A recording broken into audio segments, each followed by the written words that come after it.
If you look closely at the early days of Chokti village, you'll find a thriving ecosystem operating in a state of natural balance.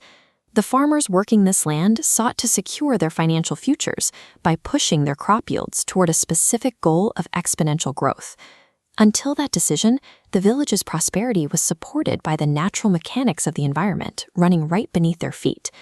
To force higher yields, the farmers implemented a shortcut. They flooded their fields with synthetic chemical fertilizers and potent pesticides. This line graph shows the immediate result. Chemicals triggered an upward spike in production, a biological sugar rush. But the rush was temporary. A sharp drop falls below the original baseline, while the soil's biological health flatlines. The engine stalled. Symptoms of this failure appeared across the village. The earth turned hard as concrete, well water became bitter, and livestock refused the grass. An elder farmer named Keshubai would go out to his fields and handle the compacted dirt. He realized the soil was suffocating, describing a field that yielded pain instead of a harvest.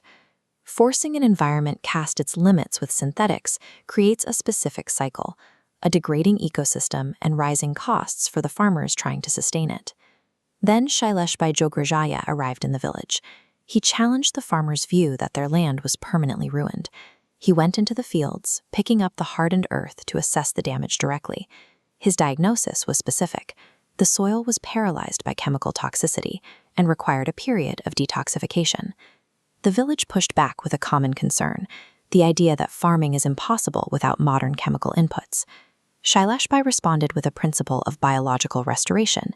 Nature returns a treasure when it is treated with care. He implemented specific organic interventions, replacing synthetic chemicals with Jeevam Root, a microbe-rich organic fertilizer, and treatments based on cow urine. This cross-section shows the treatment's mechanics. Organic inputs percolate downward, flushing out accumulated toxins and loosening the hardened earth. The Jeevam Root then reintroduces microscopic organisms. These multiply, establishing interconnected biological networks necessary for healthy soil. This microbial activity restores the soil's porosity, allowing it to breathe and absorb nutrients naturally again.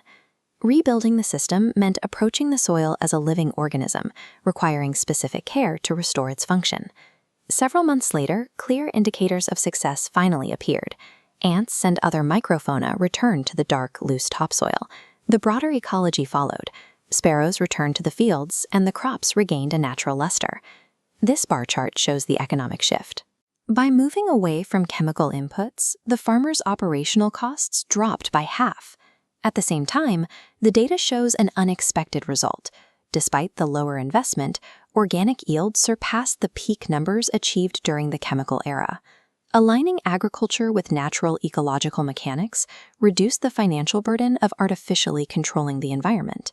During the harvest, Keshubai gathered a handful of the revived soil and pressed it to his forehead. He spoke of the land as having been saved from a period of toxicity. The farmers in Chokti now say the land requires mercy more than it needs medicine. This shift in the village highlights how centering ecological health can rebuild a community's economic and environmental foundation.